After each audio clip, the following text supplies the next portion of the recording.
దేవాలయము కంటే గొప్పవాడా,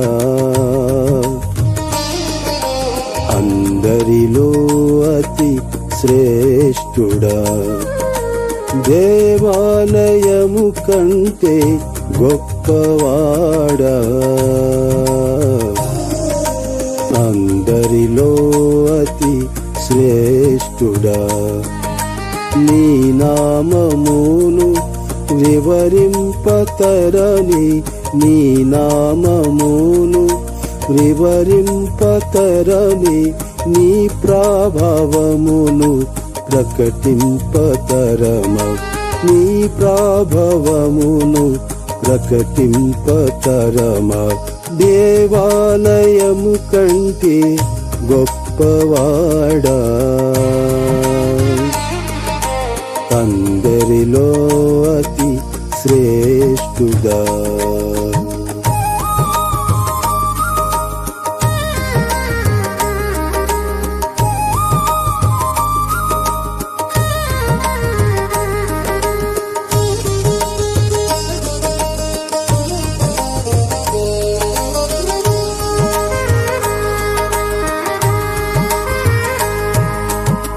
ఆకాశములు నింపట్ట జాలవు, విరిగిన హృదయము కోరుకున్నావు.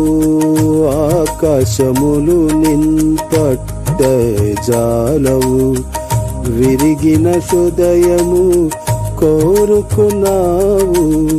మా దేవుడవు, మా రక్షకుడవు, మహదేవుడవు, మా రక్షకుడవు.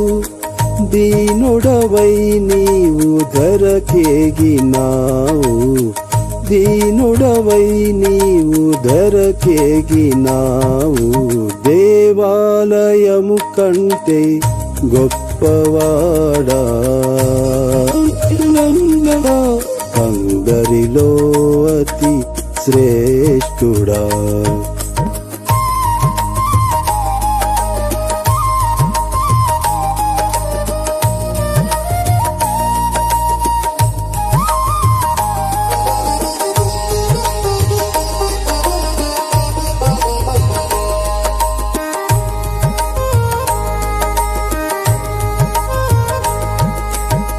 పాప భారములు భరించితి, పాపిని నీవు కరుణించితివి. పాప భారములు భరించితివి, పాపిని నీవు కరుణించితివి. Calvary గిరిలో మరణించితివి, Calvary గిరిలో మరణించితివి. మూడవ దినమున లేచిన యేసయ్య, మూడవ దినమున లేచిన యేసయ్య. దేవాలయము కంటే గొప్పవాడా, అందరిలో అతి శ్రేష్ఠుడా.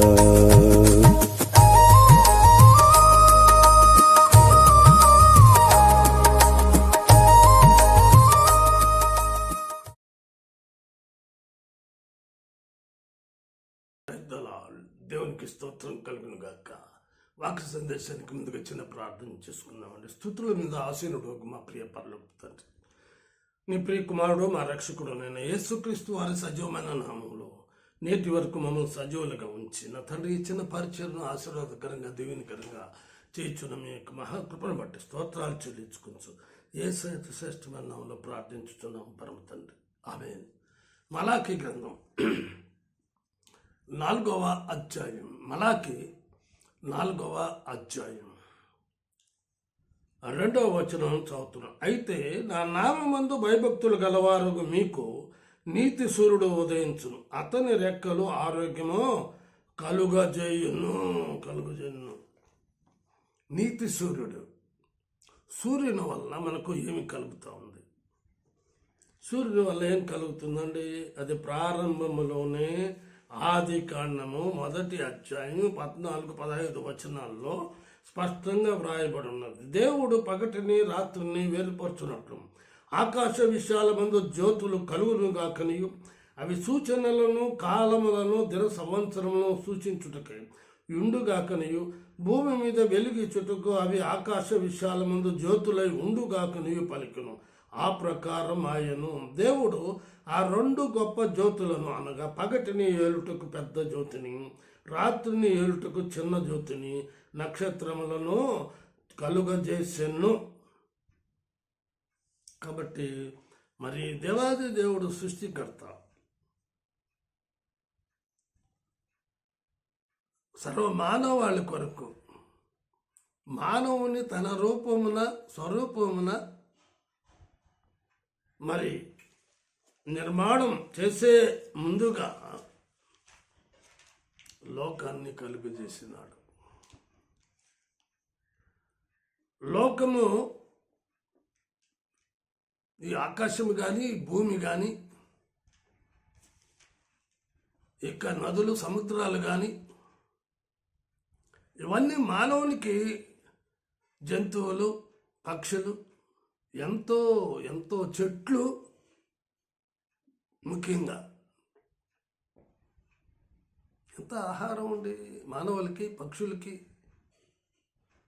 అవే కదా మనకు వరి కానీ గోధుమ కానీ రాగి కానీ జొన్న కానీ ఏ విధమైన ప్రొవిజన్స్ ప్రతిదీ కూడాను వృక్షాల వల్లే. అవి ఎలా వస్తున్నాయి అని అంటే సూర్యోదయ కాంతి వల్ల జరుగుతూ ఉన్నాయి. చిన్నపిల్లల్ని పుట్టిన బిడ్డలను డి విటమిన్ కోసం సూర్యోదయం చూపించమంటారు. నిజం, వేడి తగులుతుంది కనుక కొంత ఆ ఎండ.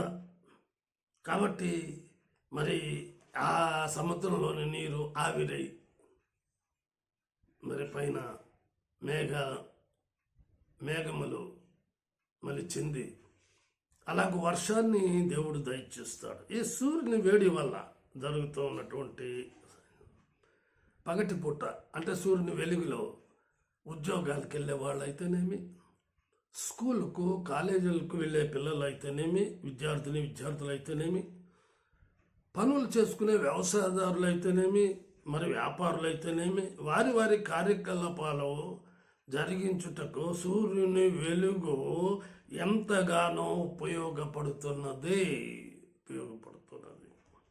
చూడండి, కీర్తన గ్రంథం 19వ అధ్యాయం 5వ వచనం. అతడు తన అంతఃపురంలో నుండి బయలుదేరి పెళ్లి కుమారుని వలె ఉన్నాడు. సూర్యుడు పరిగెత్త ఉల్లసించినట్లు తన పదమునందు పరిగెత్త ఉల్లసించుచున్నాడు. సూర్యుడు ఉదయం తూర్పు తట్టు మొలిచి ఉదయించి పడమటి తట్టు అస్తమిస్తున్నాడు. ప్రతిదినం తన అంతఃపురములో నుండి బయలుదేరిన పెళ్లి కుమారునిలాగా ప్రతిరోజు అలాగా తన పనిని తాను చేస్తూ ఉన్నాడు. 6వ వచనం చూడండి. అతడు ఆకాశమున ఈ దిక్కు నుండి బయలుదేరి ఆ దిక్కున వరకు దాని చుట్టూ తిరిగి వచ్చుచున్నాడు. అతని వేడిమికి మరుగైనది ఏదీ లేదు. అందరికి కావాలి కదా. లోకంలో దేవుడు కలుగు చేసిన లోకమునకు వెలుగు, ఆ వేడి మరి తూర్పు నుండి పడమర వరకు తన డ్యూటీని అది చేస్తూ ఉన్నది. అందుకే దేవుడు ఏమంటున్నాడు, నా నామమందు భయభక్తులు గలవారు మీకు నీతి సూర్యుడు ఉదయించును. కాబట్టి పరమగీతంలో ఒక సత్యం ఉన్నది. 6వ అధ్యాయం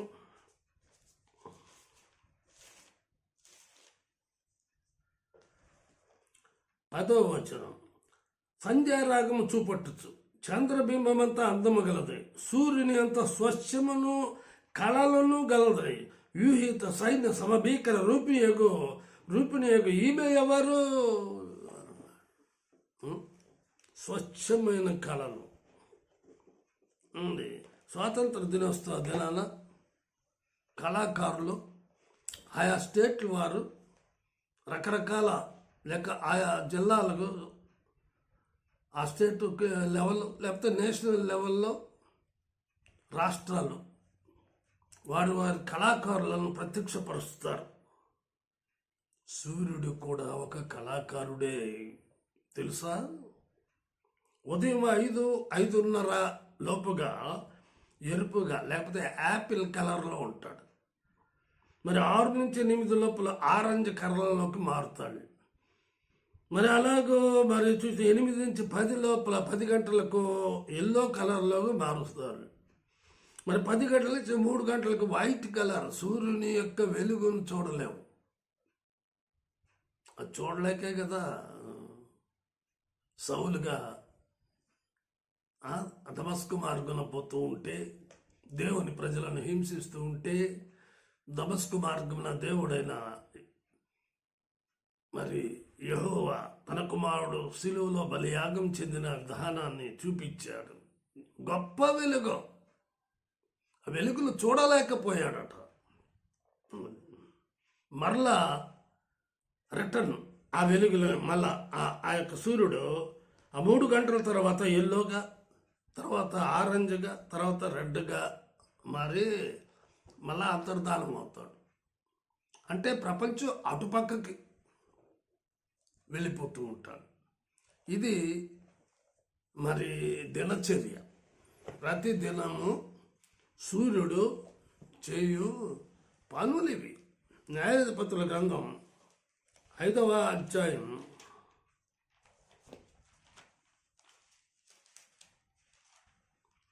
31వ వచనం. యెహోవా నీ శత్రువులందరూ అలాగునే నశించెదరు, ఆయనను ప్రేమించువారు బలముతో ఉదయించు సూర్యుని వలె ఉందరు అని పాడిరి. తరువాత దేశము 40 సంవత్సరములు నిమ్మలముగా ఉండెను. ఆయనను ప్రేమించువారు బలముతో ఉదయించు సూర్యుని వలె ఉందరు. శత్రువులందరూ నశించిన తర్వాత న్యాయాధిపతుల కాలంలో నిజముగా మరి 40 సంవత్సరాలు దేవుడు మరి నెమ్మదిని దెబోరా కాలంలో జరిగించాడు. ఎంత ఆశ్చర్యకరం. ఇంకా సూర్యుని వలె ఉందరు అంటాడు. ఆయన్ని ప్రేమించువారు బలంతో ఉదయించు సూర్యుని వలె ఉందరు.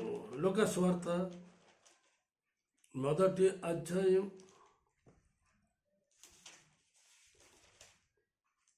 79వ వచనం మధ్య భాగం.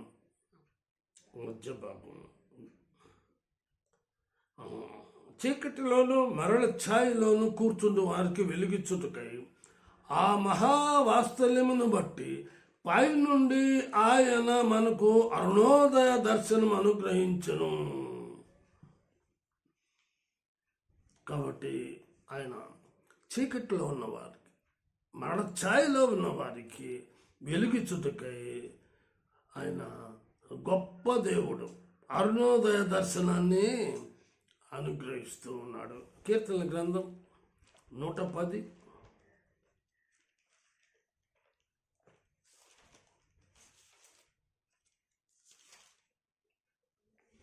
3వ వచనం. యుద్ధ సన్నాహమున నీ ప్రజలు ఇష్టపూర్వకముగా వచ్చెదరు. యవ్వనస్తులలో శ్రేష్ఠులు పరిశుద్ధాలంకృతులై మంచు వలె అరుణోదయ గర్భంలో నుండి నీ యొద్దకు వచ్చెదరు. ప్రతిరోజు ఈరోజే పుట్టినట్లుగా వస్తాడు. ప్రతిరోజు అండి. అది మానవుని దినములలో ఉండమంటారా? ప్రతిరోజు అరుణోదయ పుట్టినరోజుగా ఎక్కడండి? వివాహమైన కాలానికి లేకపోతే పుట్టిన కొద్ది కాలానికి అంతే సంగతి.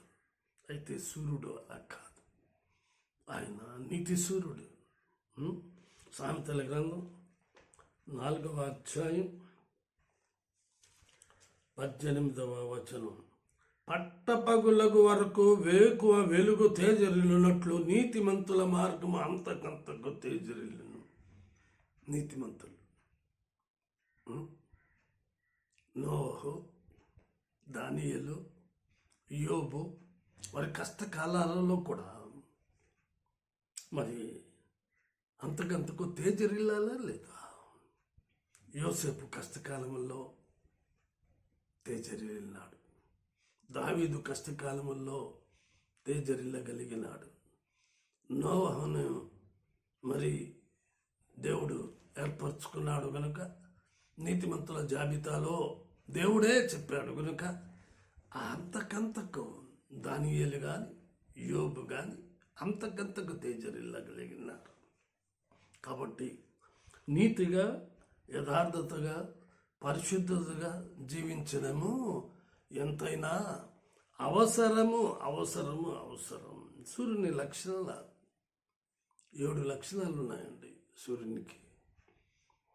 మొదటిగా పగటిలో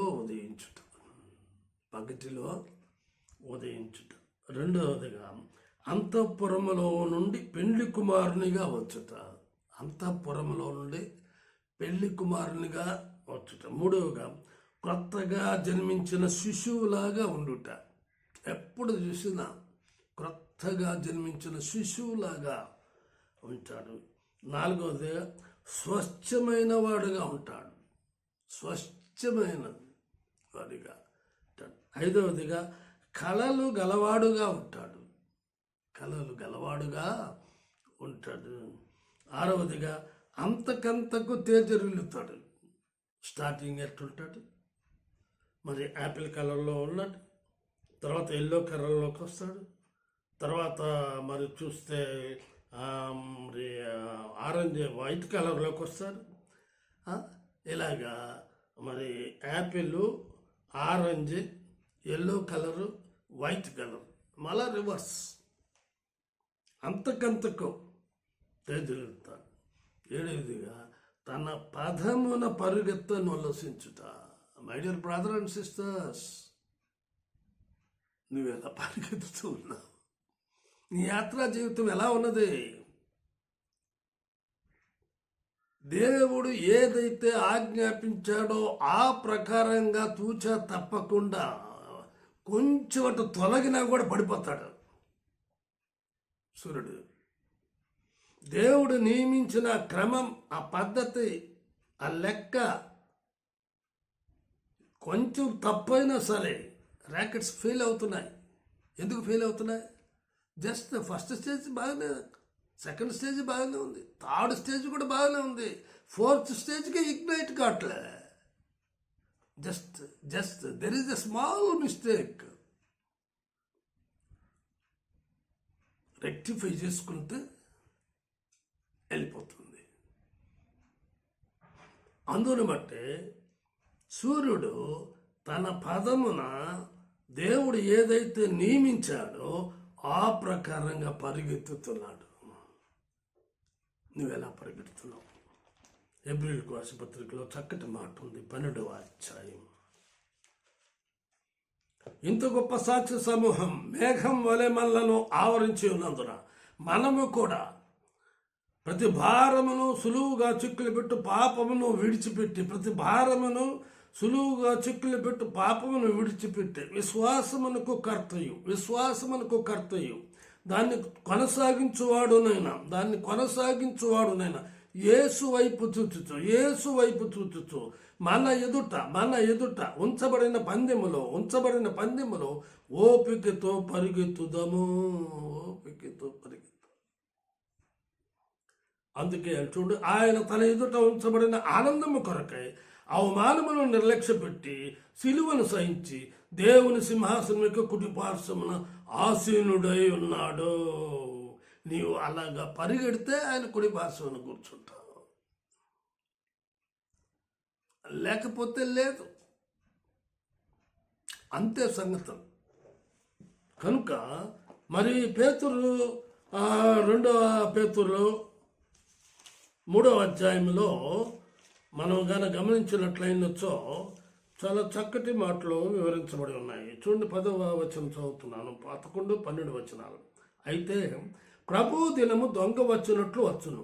ఆ దినమున ఆకాశములు మహాధ్వనితో గతించిపోవును, పంచభూతములు మిక్కుటమైన వేండ్రంతో లయమైపోవును, భూమియు దాని మీదనున్న కృత్యములు కాలిపోవును. ఇవన్నీ ఇట్లు లయమైపోవునవి గనుక ఆకాశములు రౌలు కొని లయమైపోవునట్టు, పంచభూతములు మహావేంద్రంతో కరిగిపోవునట్టు, దేవుని దినపు రాకడ కొరకు కనిపెట్టుచు దాన్ని ఆశతో అపేక్షించుచు మీరు పరిశుద్ధమైన ప్రవర్తనతోను భక్తితోను ఎంతో జాగ్రత్త గలవారై ఉండవలెను. అది ఎంతో జాగ్రత్త. నీ ప్రవర్తన, నీ నియమావళి, నీ పద్ధతి, నీ ఆలోచన క్రమం సమస్తము కూడా మరి చక్కగా ఉండాలి. అందుకే అంటాడు, 1 తిమోతి రాసిన పత్రిక 4వ అధ్యాయం 12వ వచనం చదువుతున్నాను. యవ్వనమును బట్టి నీ యవ్వనమును బట్టి ఎవడను నిన్ను తృణీకరింపనీయకు గాని మాటలోను ప్రవర్తనలోను ప్రేమలోను విశ్వాసంలోను పవిత్రతలోను విశ్వాసులకు మాదిరిగా ఉండవల్లని ప్రభు సెలవిస్తూ ఉన్నాడు. ప్రకటన గ్రంథం 15వ అధ్యాయం 4వ వచనం. వారు నీ మార్గములో న్యాయములను సత్యములనై ఉన్నవి. ప్రభువా, నీవు మాత్రం పవిత్రుడు, నీకు భయపడని వాడెవడు, నీ నామమును మహిమపరచని వాడెవడు. నీ న్యాయ విధులు ప్రత్యక్షపరచబడినవి గనుక జనములందరూ వచ్చి నీ సన్నిధిని నమస్కారం చేసేదరని చెప్పుచు దేవుని దాసుడకు మోషే కీర్తనయు గొర్రెపిల్ల కీర్తనయు పాడుచున్నారు. దేవుడు మాత్రమే మరి పరిశుద్ధుడు. అందుకే పరలోకము నిత్య కళ్యాణం పచ్చతో అరుణము. ఎఫెసీయులకు రాసిన పత్రిక 4వ అధ్యాయం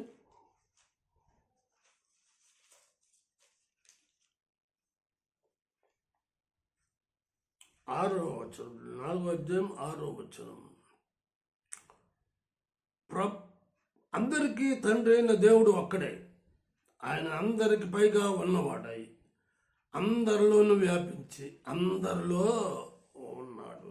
ఆయన అందరిలో వ్యాపించి అందరిలో ఉన్నటువంటి దేవుడు. కొలస్సీయులకు రాసిన పత్రిక 3వ అధ్యాయం 11వ వచనం ఆఖరి భాగం. క్రీస్తే సర్వమును అందరిలో ఉన్నవాడునై ఉన్నాడు. అపొస్తలుల కార్యములు 17వ అధ్యాయం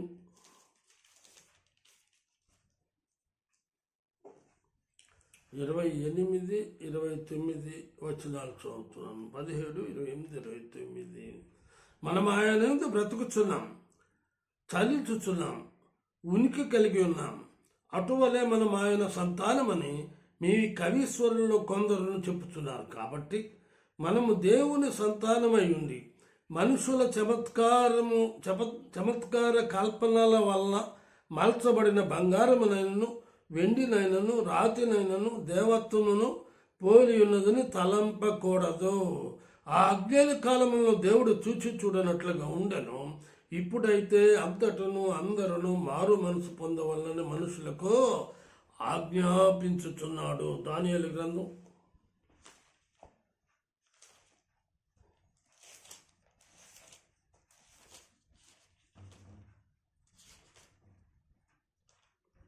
12వ అధ్యాయం 2వ వచనం. 12వ అధ్యాయం దానియేలు గ్రంథం 2వ అధ్యాయం, క్షమించండి, 2వ అధ్యాయం 22వ వచనం. 22వ వచనం. ఆయన మరుగు మాటలను మర్మములను బయలుపరచును. అంధకారములోని సంగతులు ఆయనకు తెలియను. వెలుగు యొక్క నివాస స్థలము ఆయన యొద్ద ఉన్నది. వెలుగు ఏమంటున్నాడు? వెలుగు యొక్క నివాస స్థలం. I am the light of the world అని అన్నాడు. యోహాను సువార్త 8:12. యేసు, నేను లోకమునకు వెలుగును, నన్ను వెంబడించువాడు చీకటిలో నడవక జీవపు వెలుగు కలిగి ఉండునని భార్యతో చెప్పాను. కీర్తనల గ్రంథం 113వ అధ్యాయం 3వ వచనం. సూర్యోదయం మొదలుకొని సూర్యాస్తమయము వరకు యెహోవా నామము స్తుతి నొందదగినది. సూర్యోదయం మొదలుకొని సూర్యాస్తమయము వరకు దేవుని నామం స్తుతి నొందదగినది. అందుకే నా నామమందు భయభక్తులు గలవారు మీకు నీతిశ్వరుడు ఉదయించును. దేవుడి మాటలు దీవించును గాక. తిరిగి వచ్చే వారం కలుసుకుందామని అంతవరకు సెలవు.